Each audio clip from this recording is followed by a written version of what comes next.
Now it's recording. Okay, go. What's up, guys? Matt Ogus, legendsofesthetics.com. And Mystery Girl. Sorry, Ogus 753. 753 in the house. Mystery Girl's over here, and we're doing a joint Q&A. You guys asked us a ton of questions on Instagram, and we are going to answer all of the non-sexual ones. Let's do it! What's the first question, babe? Where does she go to school? No, sorry. We will not answer that. And if you answer in the comments, you'll probably be banned. So don't answer. Will you do powerlifting competitions? Wait, what? Will you do powerlifting competitions or bodybuilding shows soon or again? Okay. That's for you. Will I do any powerlifting or bodybuilding shows soon or again? Definitely, if that's a joint question, like both of them, yeah, I will. Soon? No. I don't think I will soon. If my pec magically heals in the course of sometime in this next 6 months or a year, then I might do like a powerlifting meet. But bodybuilding shows, nothing really, at least right now. What about you? That's a question to you too. I'll be graduating in May, and I'll have a year to do what I please. To pursue all kinds of powerlifting. To pursue all kinds of powerlifting gains. But then I'm applying to medical school this May, so if I get in, applying to the Uniformed Services Medical School, that's my number one. Number two is UC Davis. If I get in, then probably not, because, you know, med school is kind of long. I mean, it takes up a lot of time. Who has a bigger butt? By Max Kotsia. Who's a bigger butt? Oh, sorry, we're in the wrong lane. Matt has a bigger butt. Thank you. Yeah. Oh, I like very much. Yeah, you're welcome. You're welcome. Do you miss your long hair? Do I miss my long hair? Yeah. Some days, yeah. Some days. I miss his long hair. Oh, really? Yeah, I like it when I like it long. Ooh. Well, I think you look good. Thank you. That wasn't meant to be like sexual or anything. I think it looks good in a ponytail. Thanks. Yeah. Thank you.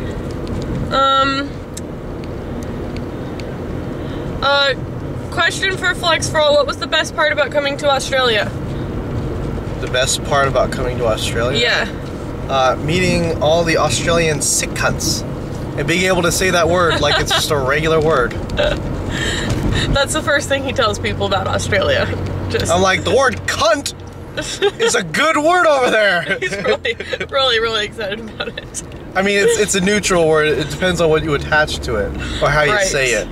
But it really isn't a bad word by its Turn left nature. on Hollenbeck Street. Like over here, it's automatically negative. It'd be really hard to make it positive. But over there, it's neutral, but slightly positive. Slightly positive.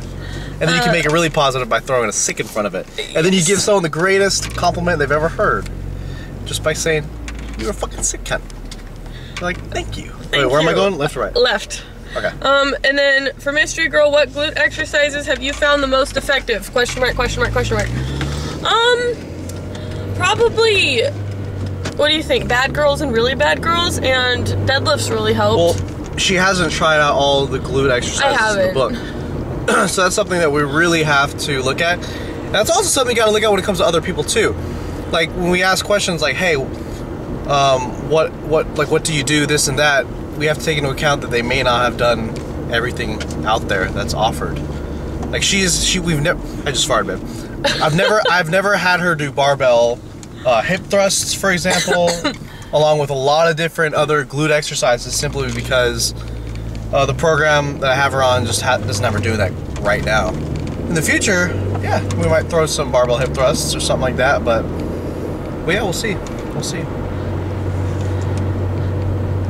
Keep going.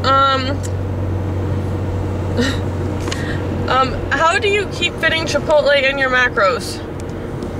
They fit really well. Well, it fits really well, actually. I mean, you'll fit Chipotle in your macros, as long, like, if you do no cheese and or no tortilla or no guac, sour cream, just you avoid those things, and generally you could fit Chipotle into your macros. There's always the burrito bowl, and for most people, I mean, with a burrito bowl without any of the fat heavy macro or fat heavy ingredients, I think you're maybe looking at 20 to 25 grams of fat if you're not, you know, throwing in sour cream and tortilla and all that good stuff. So yeah, it's pretty easy to fit in most people's macros. Yeah, so it's excellent. Okay. I met another YouTuber on the plane. His name's John.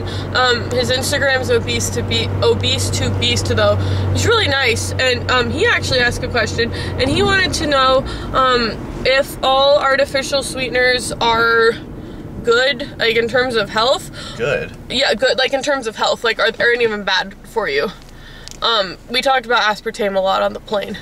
And are they good? Are they good? Like healthy? Like will they hurt you?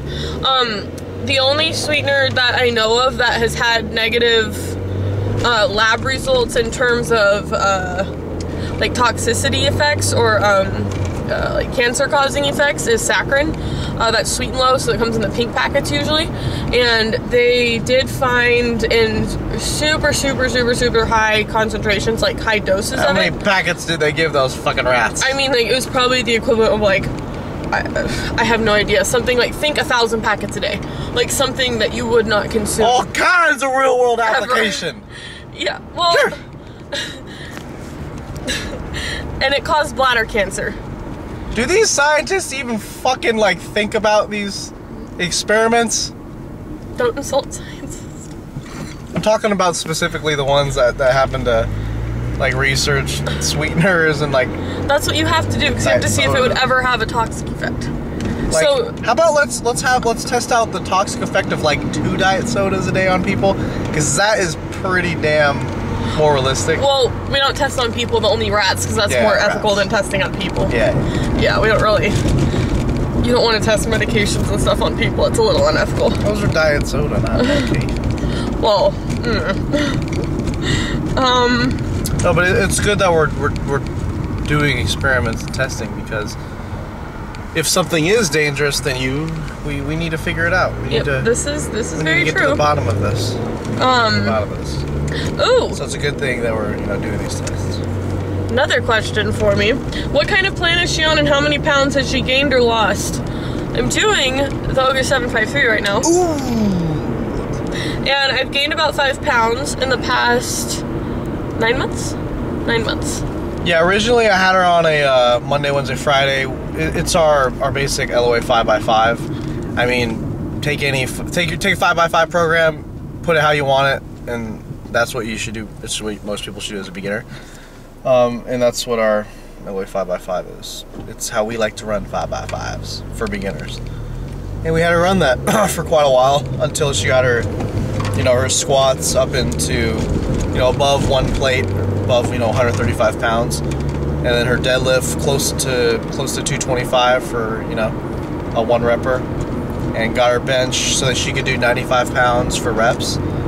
And once she got to that point, we started throwing some periodization in there, and specifically Ogus 753, just so that we could have some test dummies. So she's kind of a guinea pig. I'm a guinea pig in an advertisement. And plus, I asked her, I'm like, hey, do you want to specifically focus on hypertrophy or strength? And she didn't emphasize that she wanted to focus on just hypertrophy at this point in time, because for girls, I wouldn't hypertrophy, if that's the only goal. Ogus 753 is not your program that you should be going with, because you should be sticking to higher rep ranges for the most part. You don't have to be. You can get in your volume easier with lighter weights. Weights that are more in your 60 to 80% 1 rep max range, versus lifting things. Wait, where am I going now? Sorry. Shit. Versus in 753, well, we can't do straight. You're hitting 85%, up to 85% of your 1 rep max, and you should be allowed to go straight. Huh? You should be allowed to go straight.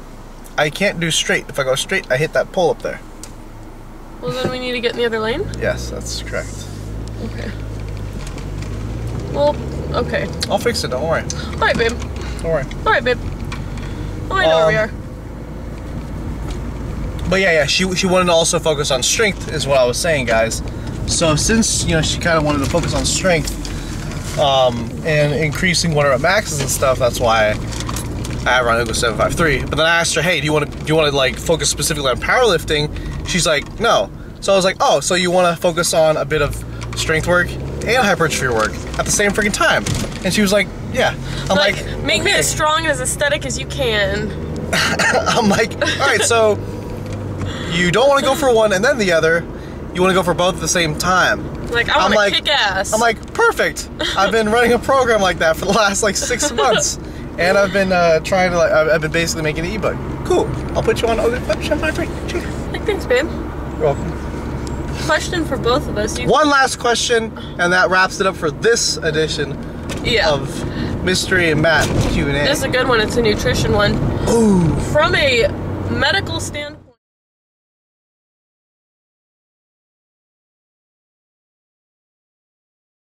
Hey, quit being a little bitch!